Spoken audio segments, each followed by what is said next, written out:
Hello, ladies and gentlemen, and welcome again to Syriana Analysis. I'm your host, Kevork Almassian. Thank you very much for tuning in to today's live streaming. I appreciate you all, guys, whether you're watching me on YouTube or on Rumble. After yesterday's live streaming, in which I explained the history behind weaponizing these radicals who call themselves the Muslim Brotherhood, Qaeda, ISIS, and the other franchises, I received overwhelming support in the comments section below, and many of you sent me very beautiful, actually, and encouraging comments. So I really appreciate that. I want to thank you and express my gratitude as well, because these comments also fuel me. It gives me the fuel to continue and do my own research and also express my opinions from historical perspective and from factual. I do my research so that I give you factual information about what happened in the past, and in the discourse of these events, what were the major events that led to the current events, right? So we have to always connect the dots, as I mentioned during these live streamings, because it's very unusual nowadays to turn on your TV, or even if you go to your the alternative media outlets, it's very unusual to hear and listen to such perspectives. And I feel lucky that I studied international relations and diplomacy in Syria. Also lucky to study political science in Lebanon. Also lucky to study European affairs in Paris. And during my lifetime, I spent I lived in different places. So it seems that these different experiences and different academic and journalistic backgrounds that I have are helping me nowadays to understand better what's happening. And the sole purpose of this channel is to give you information from my perspective, and also to push against the war machine.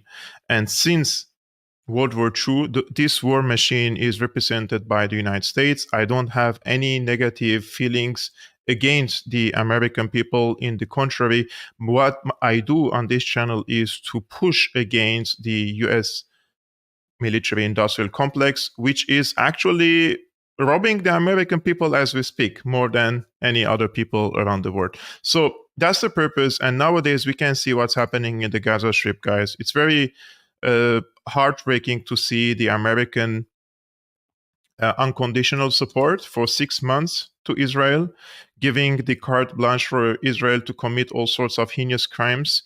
One of the videos that I screened on Syriana Analysis 2 live streamings back of this. Of course, it was demonetized by YouTube because they don't want you to see these videos. And yesterday's video is still demonetized as well. Anyways, I didn't share anything out of ordinary. Maybe they saw some of the ISIS flags, so they demonetized it. Now they're checking it manually. Anyways, the American support, this unconditional support for 6 months, led to the killing of over 33,000 Palestinians. Tens of thousands of Palestinians are injured, permanently disabled. Most of the Gaza Strip is destroyed, uninhabitable. The health system in the Gaza Strip completely collapsed. The amount of trauma that this war inflicted upon the Palestinian people there is unimaginable. And most of the Palestinians are now cornered in Rafah, where the Israelis are threatening to invade the Rafah city, right, in the Gaza Strip. So it seems that all these pressures mounted on the United States, and it was forced to accept a UN Security Council resolution by abstaining the resolution, and the resolution has passed. But the question is, after what, and at what expense, right? We see that even if there is a ceasefire nowadays, how can the Palestinian people recover? And because the ceasefire resolution is only for Ramadan, and even if it's for Ramadan, will Israel abide by it? Because it's under Article 6 of the UN Security Council, so there are no threats of economic sanctions or military intervention in Israel if they don't abide by the resolution. And what about after Ramadan? But all in all, in my opinion, Israel is in really, really bad situation right now. And they know that they are in a really bad situation. And you can see from their historical comments, statements, and actions, canceling the Israeli delegation trip to the United States, and the statements after statements of Israeli officials against the Biden administration. There is no American administration in the history of Israel that supported Israel as much as the Biden administration, just for you to know. And there is no time that the United States has given this carte blanche to the Israeli side to commit openly commit these atrocities and onslaught against the Palestinian people, and tolerate the open calls of the Israeli officials of genocide and ethnic cleansing against the Palestinian people. There is none.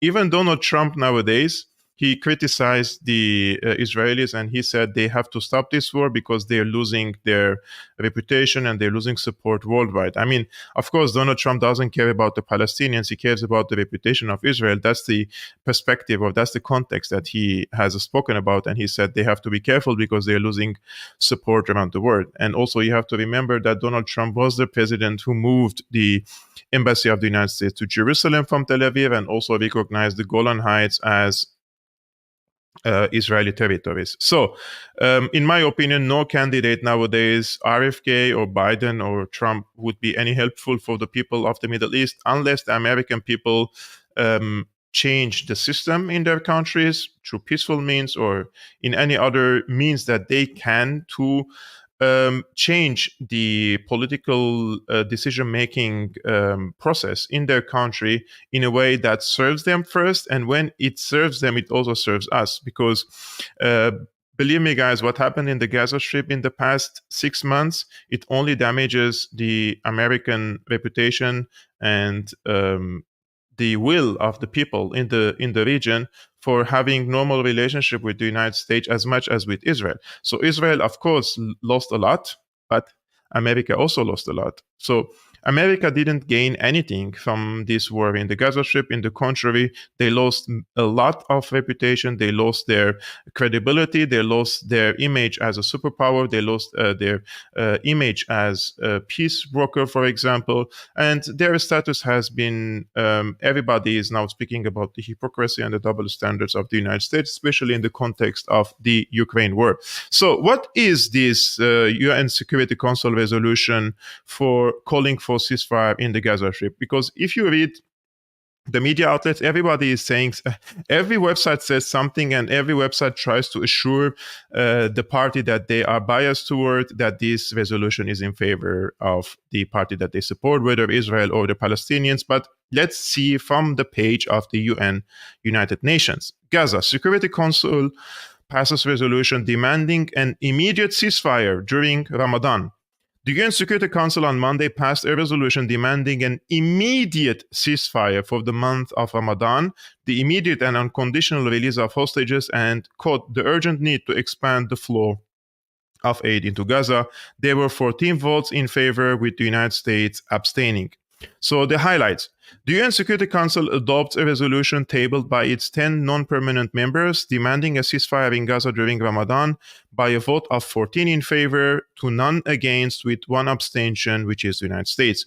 Resolution 2728 also calls for the immediate release of hostages and for ensuring humanitarian access to Gaza. The Council rejects a Russia-proposed amendment that would have called for a permanent ceasefire, because Russia's proposal was not only for Ramadan, but for a permanent ceasefire, and the United States rejected it. So they called only for a ceasefire during Ramadan. The U.S. ambassador said her delegation, quote, fully supports the critical objectives of the draft. Algeria's ambassador says the ceasefire will end the bloodbath. I mean, not permanently, maybe during Ramadan, and I doubt that Israel will abide by it anyways. And this must be a turning point, says the ambassador of the Observer State of Palestine. The draft lack of condemnation of Hamas is, quote, a disgrace, says Israel's ambassador. So these are the highlights. The most important part of it, that it calls for immediate release of hostages and for ensuring humanitarian access to Gaza, and calls for an immediate ceasefire, demanding a ceasefire in Gaza during Ramadan, right? Those are the main 2 points, in my opinion, here.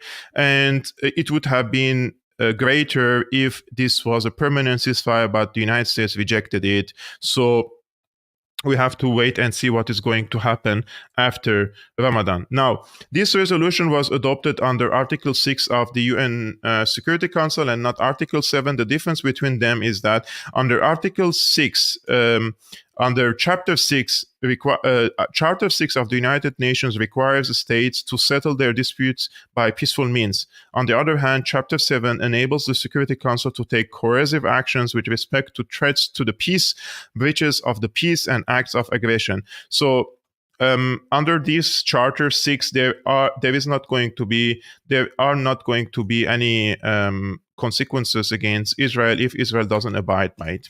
Under Article 7, there would be further steps like economic sanctions, like diplomatic isolation, like kicking Israel out of or suspending their membership or kicking Israel out of the UN, and ends up into what is called, I think, responsibility for protect or United for Peace in order to stop the massacres happening in the Gaza Strip. This didn't happen yet. So let's see how this will develop in the future. But my initial thoughts on the ceasefire, right?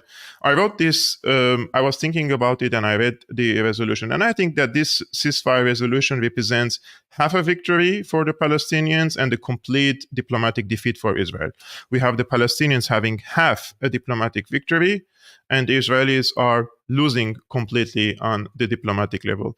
The resolution breaks the American will in the UN Security Council, perhaps for the first time since the Arab-Israeli conflict that started after the UN decision of partition of Palestine. For the first time, the United States will has been broken due mounting pressure by the international community, and international community means the rest of the world and not only a few countries that the United States always tries to portray them as the international community. The Europeans even voted in favor of the resolution. Even the UK voted in favor of the resolution, and the United States stood alone by voting as abstention in this regard. So for the first time after the current Gaza onslaught, the US refrains from using its veto power after blocking 3 ceasefire resolutions in the past weeks.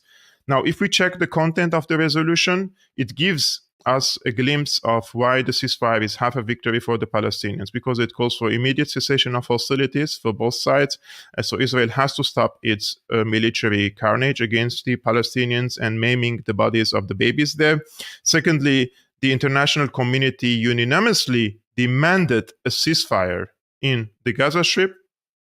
And the international community here means, as I mentioned, the rest of the world, all of the world, and not only the United States or a few European countries. And also remember, guys, only 2-3 days ago, the Americans submitted another UN Security Council resolution and tried to pass it on Gaza. However, this resolution was vetoed by Russia and China because the text that the Americans tried to present was very weak and didn't serve the interests of the Palestinians, and especially in terms of a ceasefire during Ramadan, an immediate ceasefire during Ramadan. Therefore, this veto of Russia and China paved the way for this current UN Security Resolution 2728, which represents half a diplomatic victory for the Palestinians, and half a victory because it was adopted under Chapter 6 and not Chapter 7 of the UN Security Council. Now, if you want to know how why this is a half a victory for the Palestinians and why it's a complete diplomatic failure for defeat for the Israelis, you need to check the reactions. You can see the statements coming from the Israeli side and compare them with the statements coming from the Palestinian side. From the Israeli side, they're mad and angry and hysterical. Netanyahu government canceled the delegation trip to the United States, and also all of these talking heads in Tel Aviv are posting on Twitter and expressing their rage against the Biden administration and saying that the Biden administration abandoned the Israelis, and this is so untrue. The Americans still the Biden administration has given Israel another chance to continue this onslaught because it's under Chapter 6 and not Chapter 7, as I mentioned, and it has given a window of ceasefire for only probably 2 weeks because Ramadan has already been 2 weeks, right? Like there are only 2 weeks left for Ramadan, so let's see how the situation will develop and what would happen after Ramadan if the major powers in the world would present another ceasefire resolution, and this time could be permanent or not. Now, I want to say something here, guys. I want you to watch what the... I want you to take this scenario in mind. You don't know anything about the Arab-Israeli conflict. You don't know anything about this current conflict in Palestine. You don't know anything about anything, what's happening between the Israelis and the people of the region, right? Nothing. Let's suppose that, just for an argument's sake. And you are going to watch now the statement or segment of the statement of the permanent envoy of Israel to the UN. And then you're going to watch another segment from the permanent representative of the Palestinian Authority in the UN, right? And then you're going to make up your mind and say, on whose side are you? And with who are you going to sympathize when you just watch these two statements, right? First, I'm going to play what the Israeli ambassador said after the passing of this ceasefire resolution. And this was posted by Australian Jewish Association, and they say Ambassador Gilad Erdan, and he says, exposes irreconcilable bias with a twist in the 2-minute statement. So he's basically trying to expose allegedly the UN Security Council for its bias against Israel. Take a look. Yeah, of course. Now, since we have live streaming, Twitter starts to lag. I wish to suggest an alternative text that should have been adopted by the Council if it wasn't so biased against Israel.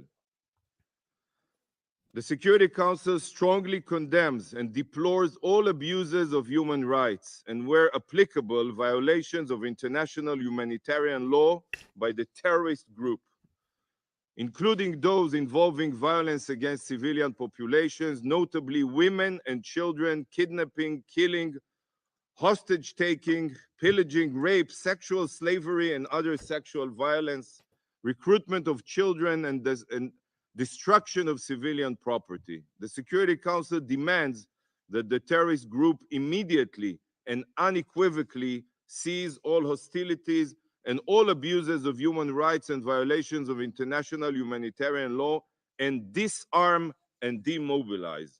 The Security Council demands the immediate and unconditional release of all those abducted who remain in captivity. The Security Council recognizes that some of such acts may amount to crimes against humanity. Well, colleagues, I did not draft this text.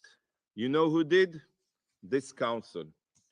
This is the resolution adopted by the Council 10 years ago when Boko Haram kidnapped the schoolgirls in Nigeria. So I ask you again, why can this Council call on Boko Haram to lay down their arms, but the same cannot be demanded of the murderous Hamas terrorists? Is the life of little baby Kfir Bibas worth less than the life of Nigerian child? Sadly, it's for the same reason why you can condemn terror attacks in Russia and Iran, but not in Israel. To this Council, Israeli blood is cheap. This is a travesty, and I'm disgusted. So, guys, Boko Haram. Look, actually, it really strikes me that they have a really not the best diplomat in the UN Security Council. He's undiplomatic, he's not really intelligent, and the example that he has given is really not really smart, right? I don't want to use the word stupid. I mean, it is, but still. First of all, Boko Haram is it's an Islamist jihadist organization based in northeastern Nigeria, and they were also active in Chad, Niger, Cameroon, and Mali. And this group also alleged vowed allegiance to the Islamic State, right, to ISIS. And their goal is, for example, is to what they call, quote, purify the region, meaning to spread Sunni Islam and destroy Shia Islam in northern Nigeria. And they believe that jihad should be delayed until the group was strong enough to overthrow the Nigerian government.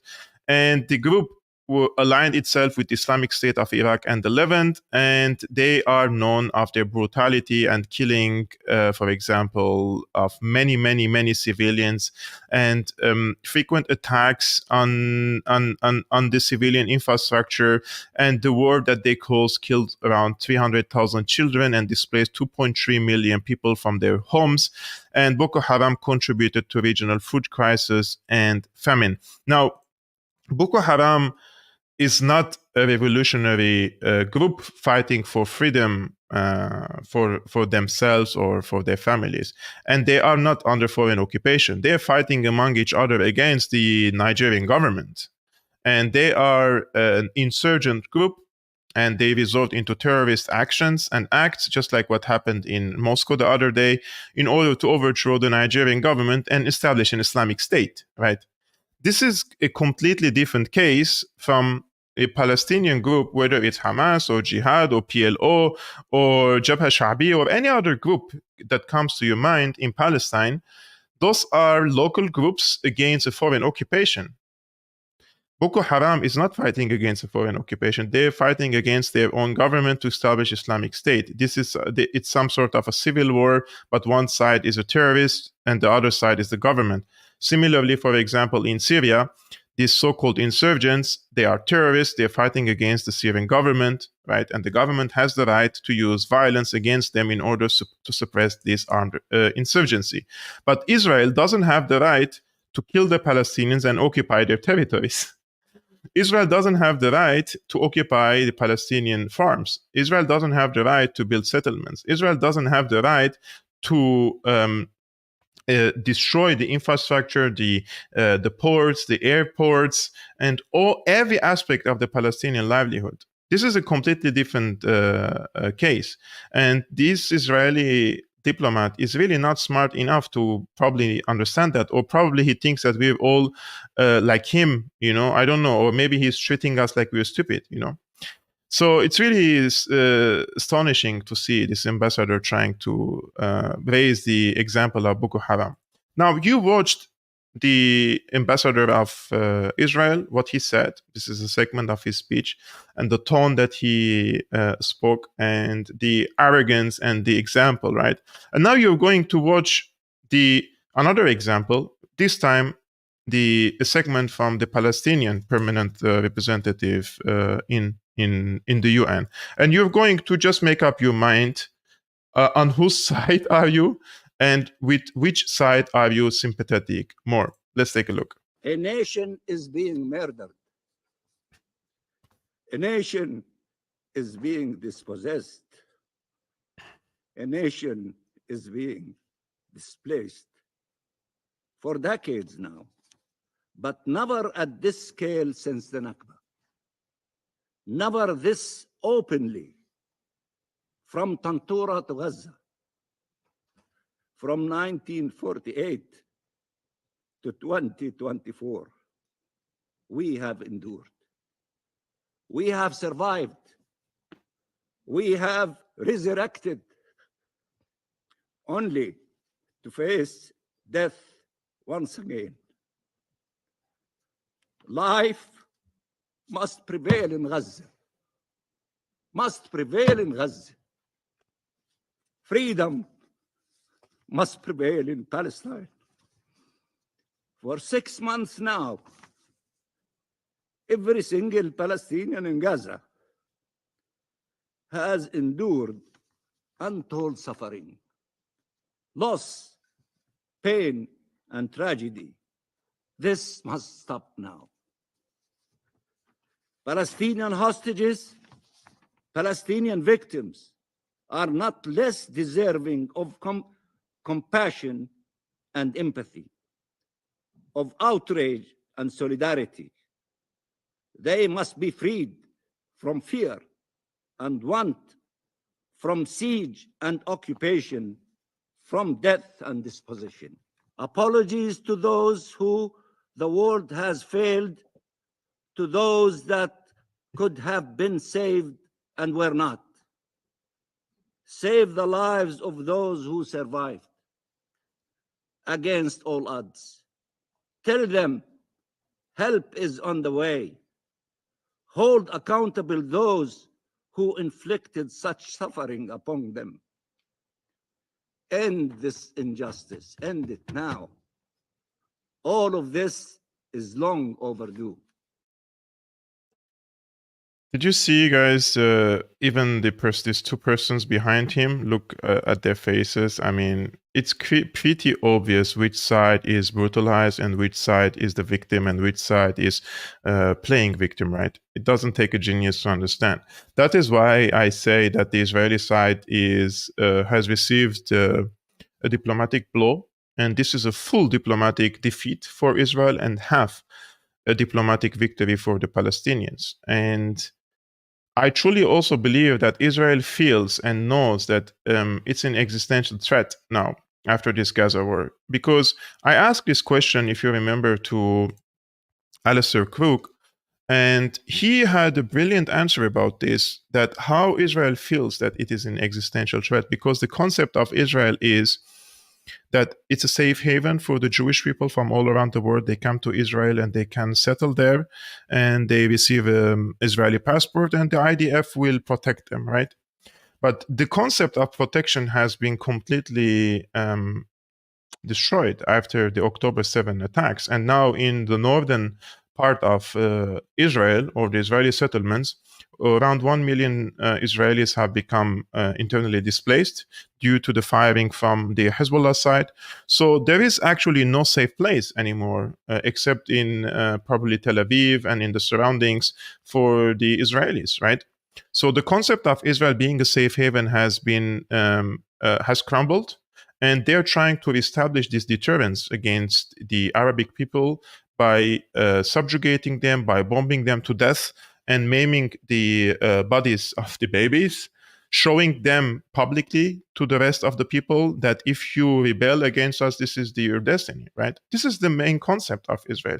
And this is what I asked Alistair Crook, and he had a brilliant answer about it. I'm going to play his answer now because it's very important in the context now of the ceasefire, the diplomatic defeat, and the military failures that Israel is receiving in Gaza and against Hezbollah in the north. Take a look. One of the reasons I think we see a great frenzy in Europe and a frenzy in the United States is because there is nowadays in Israel a very clear existential fear. They can see that what has happened on the 7th of October effectively broke the paradigm, smashed the paradigm utterly of both types of deterrence that Israel had. One sort of deterrence was the sort of social contract that most Jews felt they had, that wherever they lived in the land of Israel, the IDF, the Israeli government, had their backs, no question to it. And all of that collapsed.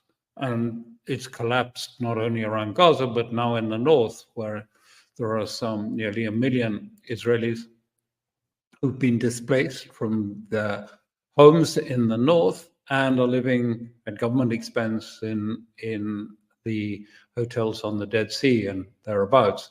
And then the other part, and this is becoming the more predominant element, I feel, in Israel at the moment, is this fear that the Zionist project as such just cannot survive if the world does not fear Israel.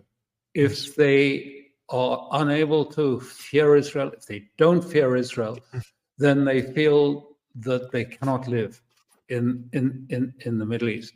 Now, how this connects into the United States and Europe is, in my view, in this way, in that much of the power structures in the United States, same as Europe, but the power structures in the United States are dependent on the cause of Israel, on the idea of Israel per se, to give them legitimacy, to give them credibility, to give them purpose to their desire and their ability to control politics in the House of Representatives in the U.S.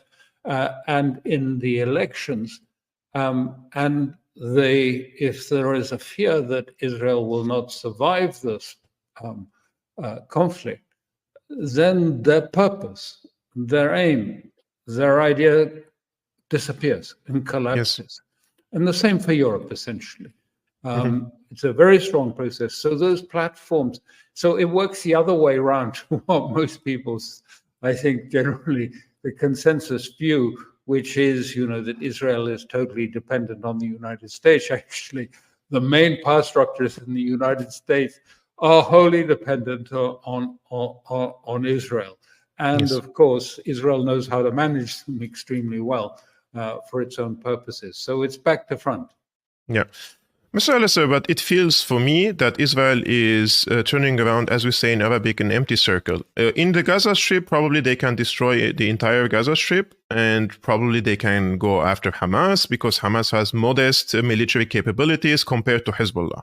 But for Hezbollah, if the Israelis now want for their settlers to come back to the north, they are speaking about going into war against Hezbollah itself. However, the Americans, apparently they evaluated the strength of the Hezbollah side, and they're warning Israel against going into war against Hezbollah. But in a scenario, look, as an analyst, I can see that sanity doesn't exist nowadays in Tel Aviv, and Netanyahu could go into such an adventure against Lebanon. And if it happens, then the airports of Israel will be neutralized, the ports will be neutralized, and the entire concept of Israel that you already mentioned, that this is a safe haven for the Jewish people, it will completely be destroyed.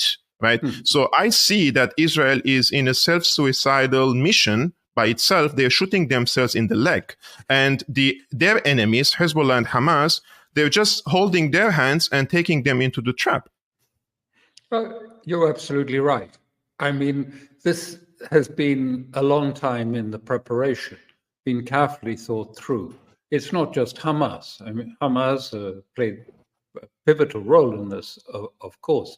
But they've been preparing and prepared for it. I think that Hamas are largely intact. They're deep underground, up to 70 meters deep. They have facilities deep underground, hospitals, workshops, dormitories. And they've sustained a little damage. But in fact, Israel has sustained huge damage in Gaza. And it's been very unnerving for them because they call them these are the jinn. They come out of the ground, they attack, and they're gone like ghosts. Yeah. And so and particularly in Khan Yunis, I think they've suffered huge losses, bad losses. And I think the army are frightened. The IDF are frightened of going into Rafah. And I'm sure Hamas has been preparing for their arrival in Rafah. So they have supplies, they have weapons and ammunition. They prepared for a long exercise. But when you turn around and then you say what you did say about that Hezbollah is a completely different matter, of course it's, quite different in that sense. And I have to say, I'm still somewhat bemused. Now, there are Israelis, people like General Brick and others, he's been a contrarian for a lot of his career and have been warning, what are you doing? Thinking of going into Lebanon. Why? How can you do this? Do you not know that, they have missiles that can reach all of Israel, cruise missiles, smart drones, swarm drones, all of these things. And, 2006 wasn't so great for us, is what Brick was really saying, warning. So for me, I don't understand how America and Israel sincerely contemplate this prospect. I think it's going to happen. It has to happen because the residents of the Galilee in the north have said very plainly to the government, and they're angry, and it's becoming a huge political issue. They say, you know, are we going home? A lot of them are not going home. They've just left the place, and they say, well, we're not going back. Yes. And the government says, well, we provide you protection. And they say, forget it. That's not what we want. Look, we are not going to live next to the fence where we Yes. can see Hezbollah and its flags and its soldiers through the fence. Never. And so they're trying to contain this. But in my view, inevitably, there's going to be some measure. Now, there's a hope So this was the part that I wanted to show you, the segment with Alistair Cook. He explained it eloquently about the concept of the protection and safety of the Jewish people in Israel, and how this concept has been shattered during these October 7 attacks and Hezbollah's attacks on the north. And there are so many people now, those who have a dual citizenship, I mean, they don't want to live in Israel anymore, especially not on the borders with the Gaza Strip or in the north with Hezbollah. And I believe that Israel couldn't achieve its military goals in the Gaza Strip with military means, and couldn't reach its ethnic cleansing goal yet in the Gaza Strip. And also the concept of Israel being safe haven for the Jewish people is shattering, and they're feeling there is an existential threat against them. And now you have a UN Security Council resolution, you have ICJ case against you. You don't want to be in the place or in the shoes of Benjamin Netanyahu and Ben Gvir and the rest. I know many of them are psychopaths in the ruling government, the current ruling government in Israel. But I think that they also feel that this is a true existential threat nowadays against them. So what do you think, guys, about this UN Security Council resolution? Do you think it's going to be impactful? Do you think it's going to bring some peace and stability to the Palestinians in Gaza? Do you think it will deliver some humanitarian aid? Or do you think that the Israelis are going to fully reject it and continue their barbarian onslaught against the Palestinians? And while you're watching, guys, this live streaming, I would really appreciate it if you only hit the like button. It really helps me with the algorithm of YouTube, and it also attracts more people to join the live stream. And when the live stream is over, more people can see it on their timeline. It's free, guys. I truly appreciate it.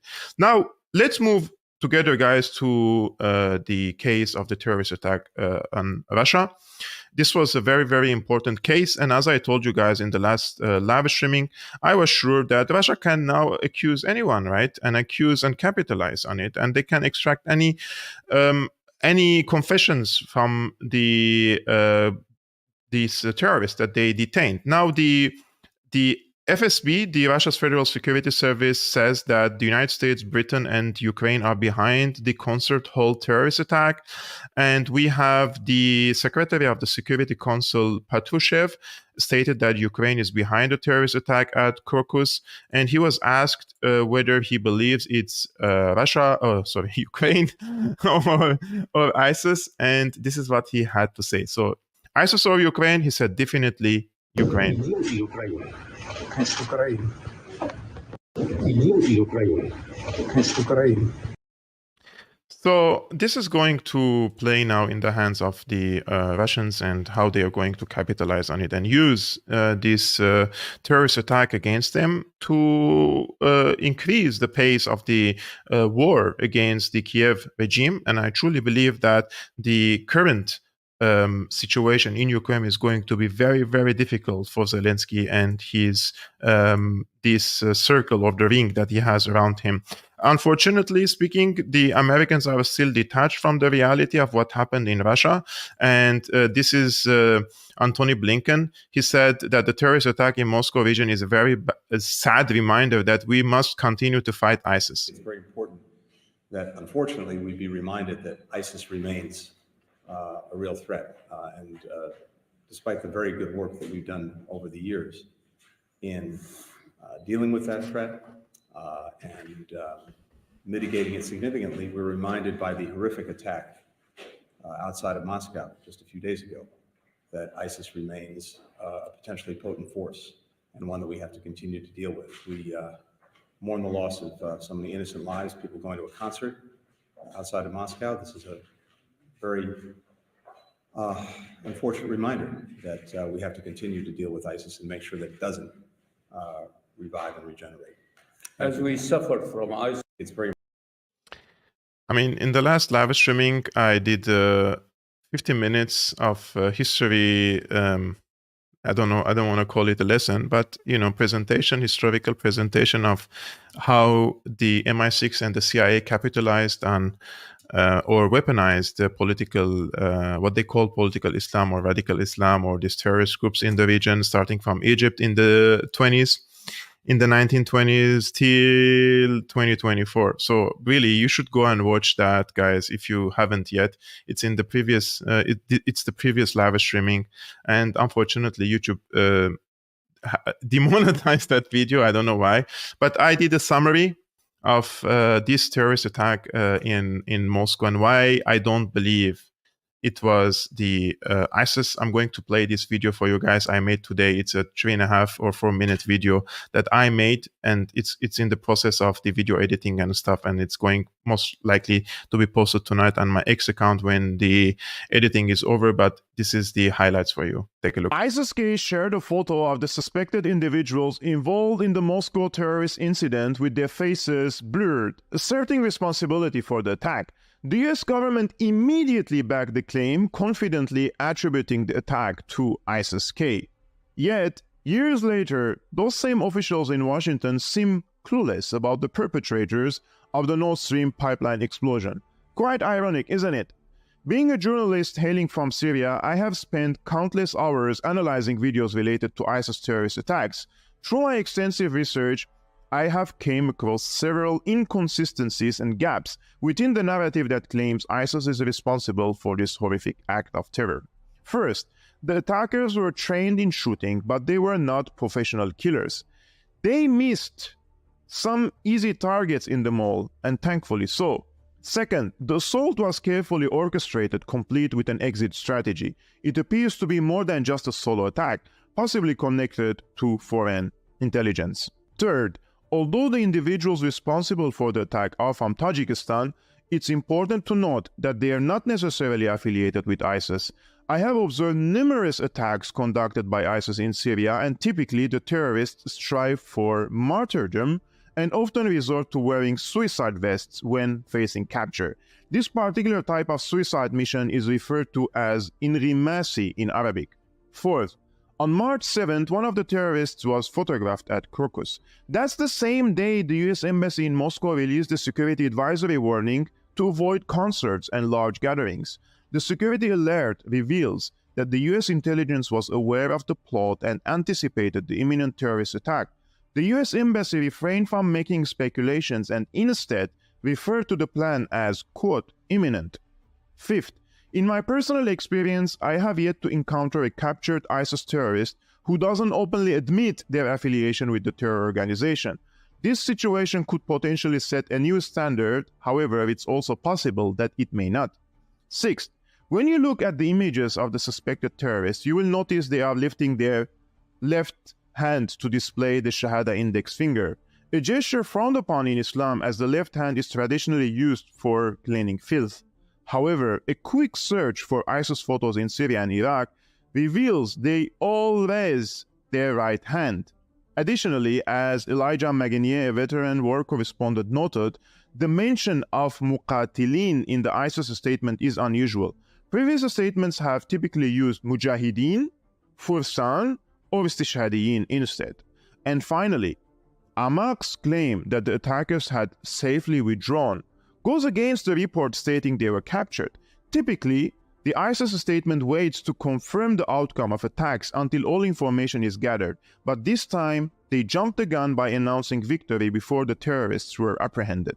So, who is responsible for recruiting the terrorists? Ukraine may not be responsible for the recruitment, but if Kiev authorities are indeed behind it, it would be a very foolish decision because now Russia can extract any confessions they want from the terrorists and capitalize on them in the context of the war against the Kiev regime.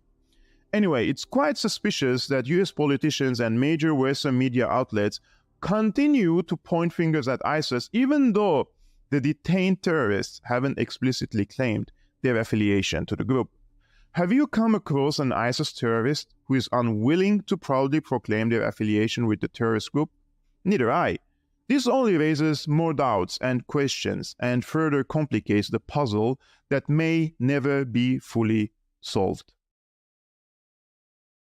Yep, I haven't seen an ISIS terrorist who gets captured and doesn't confess that he was part of ISIS. They're all proud, brainwashed ideologues, and they are striving for martyrdom, etc., etc. This case is really, really strange, unfortunately, and this will only complicate the puzzle and probably will not know the answers. However, as I mentioned, Elijah Magnier, and he was a guest on our channel a few times. He had his brilliant observations because he's 35 years veteran war correspondent. He said he had a skepticism. He said, my skepticism is based on several anomalies and unusual aspects that undermine the authenticity of ISIS's claim.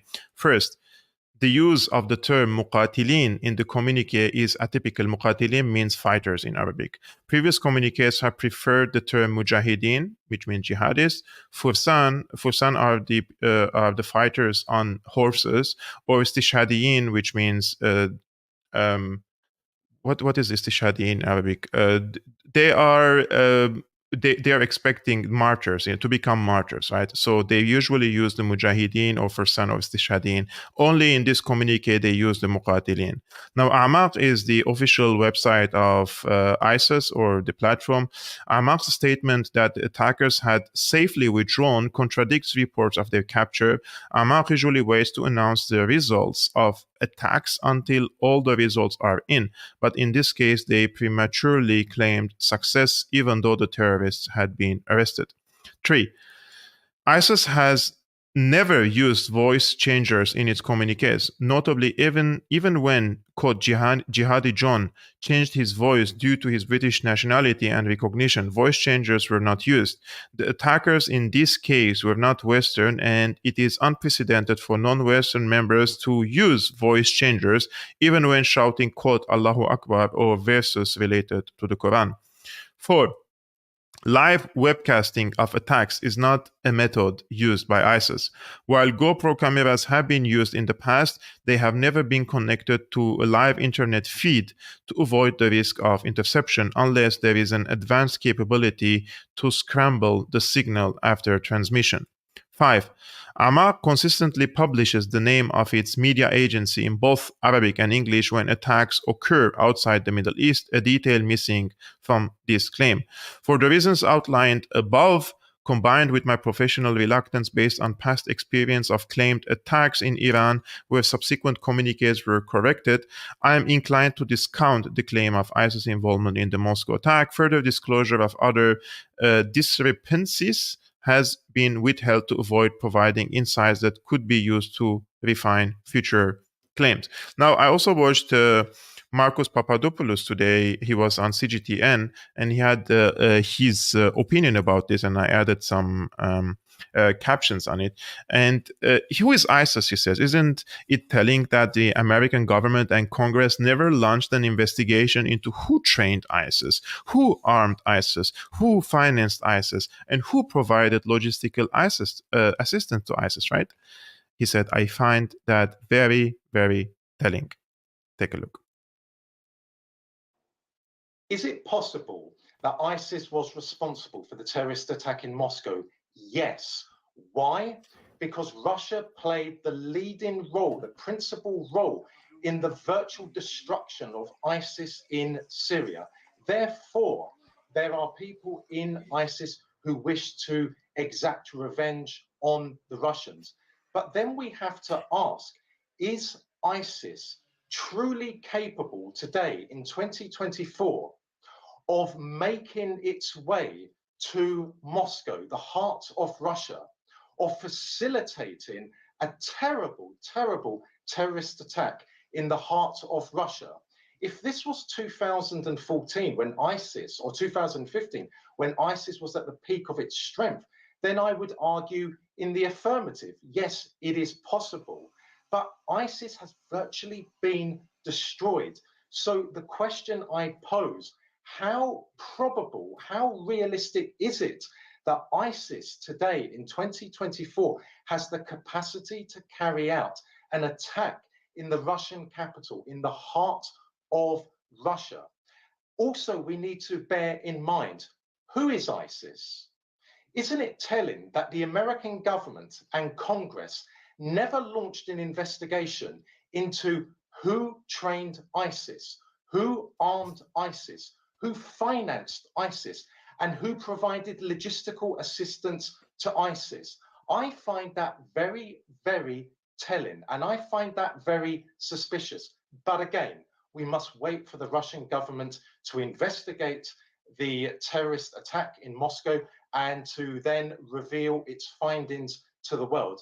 But again, if you know the modus operandi of ISIS, you will say exactly what I have just said, that it does not conform to what we saw in Moscow. ISIS terrorists do not get paid to carry out attacks. They do it because they are fanatics. And secondly, ISIS terrorists do not attempt to flee the scene. They choose to die there and then. I mean, I couldn't say it better than him. He was brilliant on the Syrian war. I met him during the war in Syria, and he was analyzing the Syrian war for different TV channels, and he had a really important analysis. And I also learned a lot from him in the past. And he's not wrong. I mean, who funded ISIS? And the question is why the American government and Congress never launched an investigation into who trained ISIS, who armed ISIS, who financed ISIS, and who provided logistical assistance to ISIS, right? Those are important questions. And today, one of the commentators or the followers on my X account posted this article that it caught my attention, and I wanted to read this article. It says, this is, by the way, from the June 2015. Okay, it's not new article. It's almost 8 years or 9 years old, and it says, now the truth emerges. How the U.S. fueled the rise of ISIS in Syria and Iraq. How the U.S. fueled the rise of ISIS in Syria and Iraq. And this is coming from The Guardian, not from Russia Today. So reports were cited that the MI6 had cooperated with the CIA on a, quote, red line of arms transfers from Libyan stockpiles to the Syrian rebels in 2012, after the fall of the Gaddafi regime. Terrorism is now squarely in the eyes of the beholder, and nowhere is that more so than in the Middle East, where today's terrorists are tomorrow's fighters against tyranny, and allies are enemies, often at the bewildering whim of a Western policymakers' conference call. For the past year, US, British, and other Western forces have been back in Iraq, supposedly in the cause of destroying the hyper-sectarian terror group Islamic State, formerly known as Al-Qaeda in Iraq. A revealing light, I think that I'm missing in the screen here, yes. A revealing light on how we got here has now been shown by a recently declassified secret intelligence, US intelligence report written in August 2012. And I've been using this report many, many times to prove my point that the US knew that the driving force behind this so-called revolution in Syria were the Al-Qaeda fanatics, and Obama signed on the paper and he knowingly armed them. So this declassified secret US intelligence report written in August 2012, which uncannily predicts and effectively welcomes the prospect of a, quote, Salafist principality in eastern Syria and an Al-Qaeda-controlled Islamic State in Syria and Iraq. In stark contrast to Western claims at the time, the Defense Intelligence Agency document identifies Al-Qaeda in Iraq, which became ISIS, and fellow Salafists as the, quote, major force driving the insurgency in Syria, and states that, quote, Western countries, the Gulf states, and Turkey were supporting the opposition efforts to take control of eastern Syria. Raising the possibility of establishing a declared or undeclared Salafist principality, the Pentagon report goes on, quote, this is exactly what the supporting powers to the opposition want in order to isolate the Syrian regime, which is considered the strategic depth of the Shia expansion in Iraq and Iran, which is pretty well exactly what happened 2 years later. A year into the Syrian rebellion, the US and its allies weren't only supporting and arming an opposition they knew to be dominated by extreme sectarian groups, they were prepared to countenance the creation of some sort of Islamic State, despite the grave danger to Iraq's unity as Sunni buffer to weaken Syria. That doesn't mean the US created ISIS, of course, though some of its Gulf allies certainly played a role in it, as the US Vice President Joe Biden acknowledged last year. But there was no Al-Qaeda in Iraq until the US and Britain invaded.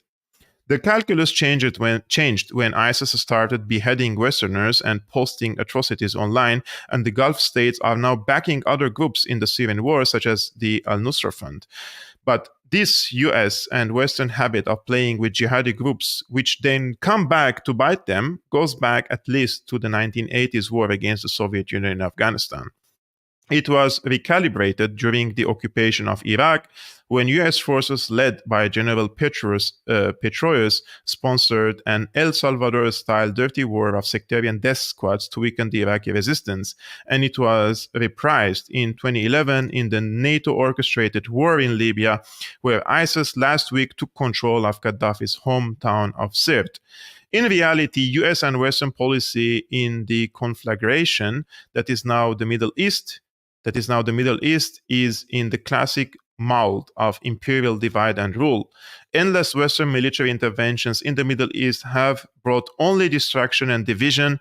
It's the people of the region who can cure this disease, not those who incubated the virus. So this is perfect. I couldn't end up this live streaming today better, except reminding you guys that yesterday I did a 50 minutes expose or a presentation about uncovering the mastermind of the Moscow attack. You should definitely go and watch that. These two videos are unfortunately demonetized by YouTube, but this is a great video for you to understand the history behind weaponizing these radical groups against the enemies of the United States. So be sure to watch it.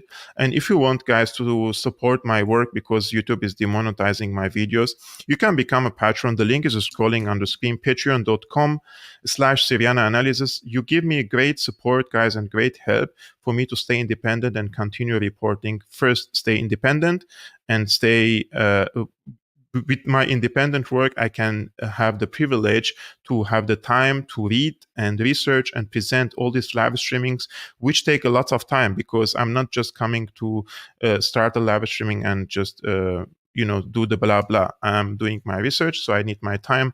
So I need to have the time to do that, and you're giving me that privilege, so I really appreciate it. So only if you can become a patron, I would really appreciate that, and also subscribe to the channel, guys. If you're not subscribed, because I was checking the YouTube channel today, we are 59,677 subscribers. So we are around 350 subscribers away from 60,000. I would really appreciate it if you are not subscribed, subscribe and hit the like button.